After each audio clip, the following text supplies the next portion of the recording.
Black Mamba और king cobra दोनों में से किसका जहर है सबसे ज्यादा पावरफुल? ब्लैक मांबा का मुंह किसने काला किया? किंग कोबरा ज्यादा से ज्यादा कितना बड़ा हो सकता है? ब्लैक मांबा और किंग कोबरा की रेस में कौन जीतेगा? एक ऐसा इंसान रियल में ब्लैक मांबा के काटने से भी नहीं मरा। किंग कोबरा को क्यों कहते हैं किंग? ब्लैक मांबा और किंग कोबरा दोनों में से किसको इंसानी बस्तियां ज्यादा पसंद है? जानेंगे आज के इस मजेदार, धमाकेदार और जबरदस्त वीडियो में। लास्ट तक जरूर देखिएगा।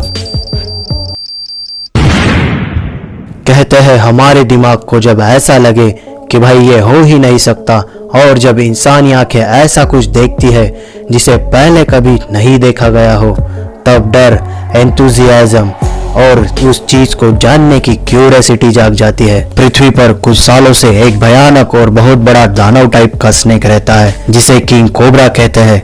आज तक का सबसे लंबा और बड़ा किंग कोबरा कितने बड़े साइज का पाया गया होगा? यह था इंसान की एवरेज साइज से 4 गुना लंबा, जो कि 18 फीट और 4 इंच लंबा था। अगर ब्लैक मांबा को किंग कोबरा से कंपेयर किया जाए तो अब तक का सबसे बड़ा और लंबा ब्लैक मांबा स्नेक 14 फीट का पाया गया था। क्या आप जानते हैं किंग कोबरा और ब्लैक मांबा दो इंसानों को इंडिविजुअली काट ले तो दोनों में से कौन सा आदमी पहले मरेगा? दोस्तों, अभी मैं जो बताने जा रहा हूँ उसे ध्यान से सुनिएगा, क्योंकि यह बस इन दोनों सांपों के लिए नहीं बल्कि दुनिया के सारे जहरीले सांपों पर लागू होता है। सांप के द्वारा काटे जाने के बाद इंसान कितना जल्दी मरेगा यह डिपेंड करता है इंसान और सांप दोनों के ऊपर। नहीं समझे? डोंट वरी, मैं समझाता हूँ।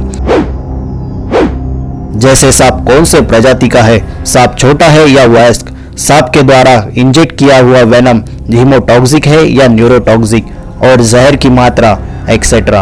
और अब इंसान की बात करें तो सबसे पहले इंसान नशेड़ी तो नहीं है।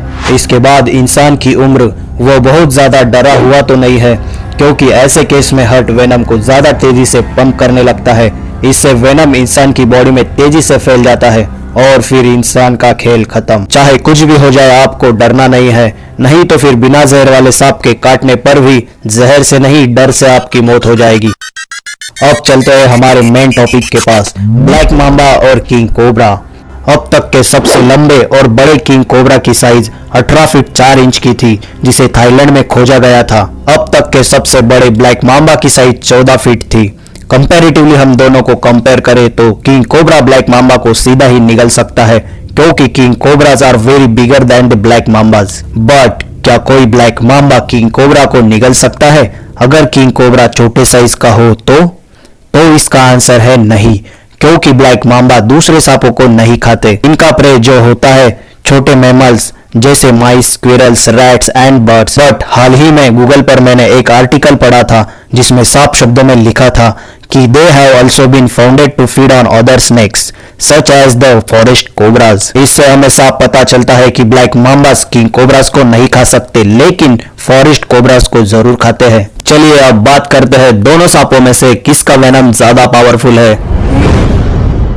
दोनों के पास एक ही टाइप का वेनम होने के बाद भी ब्लैक मांबा का वेनम ज्यादा पावरफुल है। इनके हर एक फैंग्स में यानी कि विष दंत में 12 से 20 ड्रॉप्स होते हैं, जिसमें से जहर की सिर्फ 2 ड्रॉप्स भी किसी एडल्ट ह्यूमन को मौत की नींद सुला सकती है। इसके जहर से आज तक कोई भी जिंदा नहीं बच पाया है, लेकिन सवाल यह है कि कोई ना कोई तो ऐसा होगा जो ब्लैक मांबा के काटने के बाद भी जिंदा बच गया हो।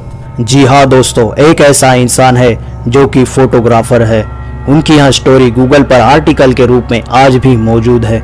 फोटोग्राफर मार्क लेटा, इन्होंने एक बार एक ब्लैक मांबा को फोटो सेशन के लिए चुना।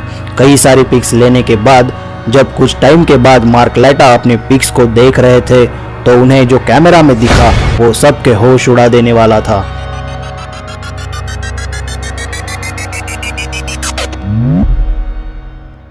यह बात है 2012 की, when Mark Letta was shooting portraits of spectacular snake species for his project and book, जिसका टाइटल था सरपेंटाइन। उन्होंने कैमरा में देखा कि एक्सीडेंटली उन्होंने कुछ क्लिक कर लिया है।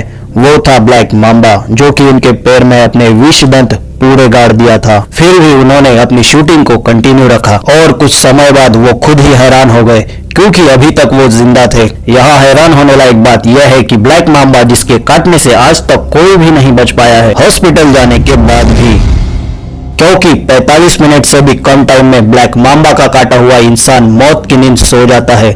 लेकिन यहाँ तो सब कुछ उल्टा था। मार्क लैटा न किसी डॉक्टर के पास गए न किसी हॉस्पिटल। फिर बाद में लोगों ने ऐसा अनुमान लगाया कि शायद यह ड्राई बाइट होगा। ड्राई बाइट यानी एक ऐसी सिचुएशन जिसमें स्नेक काटता तो है लेकिन वेनम को इंजेक्ट नहीं करता। चलो जो भी हो, मार्क लैटा की जान तो बच गई। अब बात करते हैं किंग कोबरा के वेनम की। दोस्तों, किंग कोबरा का वेनम ब्लैक मांबा के वेनम से पावरफुल नहीं होता, बट यह वेनम को जब इंजेक्ट करता है तो काफी ज्यादा मात्रा में जहर को शिकार के अंदर छोड़ देता है। अगर आपको जिंदा रहना है तो 30 मिनट के भीतर हॉस्पिटल जाना होगा। किंग कोबराज और ब्लैक मांबाज दूर के रिश्तेदार माने जाते हैं, क्योंकि जिसे हम किंग कोबरा कहते हैं वो असल में कोबरा है ही नहीं, क्योंकि किंग कोबरा और ब्लैक मांबा एक ही फैमिली से है, लाइक कजन्स। और किंग कोबरा को किंग इसलिए कहा जाता है क्योंकि वो कोबरा सांपों को मार सकता है और खा भी सकता है, इसीलिए वो किंग है, नागों का राजा यानी नागराज है।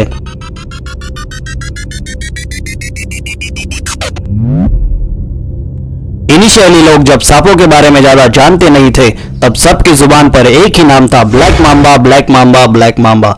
उनको ऐसा लगता था कि ब्लैक मांबा दुनिया का सबसे जहरीला सांप है, लेकिन सच्चाई कुछ और ही है। इनलैंड टाइपन है सारे जहरीले सांपों का बाप, क्योंकि इसके एक ही बाइट में 100 लोग और 2.5 लाख चूहे मर सकते हैं।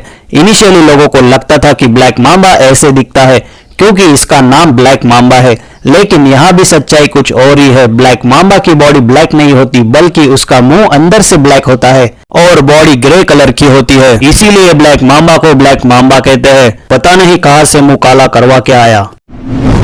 चलिए जानते हैं, दोनों सांपों की रेस लगा दी जाए तो कौन होगा विनर। दोनों की रफ्तार की माने तो ब्लैक मांबा को दुनिया का सबसे तेज सांप माना जाता है और यह 20 से 25 किलोमीटर प्रति घंटा की रफ्तार से दौड़ सकता है। वहीं अगर बात करें तो किंग कोबरा ब्लैक मांबा के रफ्तार के सामने चाय कम पानी है, क्योंकि किंग कोबरा सिर्फ 10 से 12 किलोमीटर प्रति घंटा की रफ्तार से दौड़ सकता है, लेकिन फिर भी हम किंग कोबरा को नजरअंदाज नहीं कर सकते। खतरनाक किंग कोबरा आमतौर पर भारत, बांग्लादेश, म्यांमार, इंडोनेशिया जैसे एशियाई देशों में पाया जाता है। हमारे भारत में इन्हें भगवान शिव के गले में लिपटा हुआ नागराज भी माना जाता है, जिसके कारण हमारे देश में किंग कोबरा की पूजा भी की जाती है। वहीं दूसरी तरफ ब्लैक मांबा अफ्रीका महाद्वीप में पाया जाने वाला बेहद ही जहरीला और फुर्तीला सांप है। ब्लैक मांबा अफ्रीकी महाद्वीप के हर देश में पाया जाता है, कई बार तो इसे एशिया के देशों में भी देखा गया। किंग कोबरा खतरनाक होने के बाद भी बहुत ज्यादा शर्मीले मिजाज का सांप माना जाता है, जिसके कारण वह हमेशा इंसानों से दूरी बना के रहता है और इंसानों पर बेवजह कभी हमला नहीं करता। अक्सर चूहे और दूसरे मैमल्स का पीछा करते हुए किंग कोबरा इंसानी बस्तियों में आ जाता है। जब कभी इसे परेशान किया जाता है या फिर कभी छेड़ा जाता है या फिर उसे खतरा महसूस होता है, तब वो अपने फन को उठाकर आक्रामक हो जाता है और फुसफुसाने लगता है। किंग कोबरा के लिए दूसरे सांपों को मारना और दूसरे जानवरों को मारना कोई मुश्किल काम नहीं है। वहीं अगर बात करें ब्लैक मांबा की, तो यह दूसरे सांपों को नहीं मारते और न ही खाते हैं।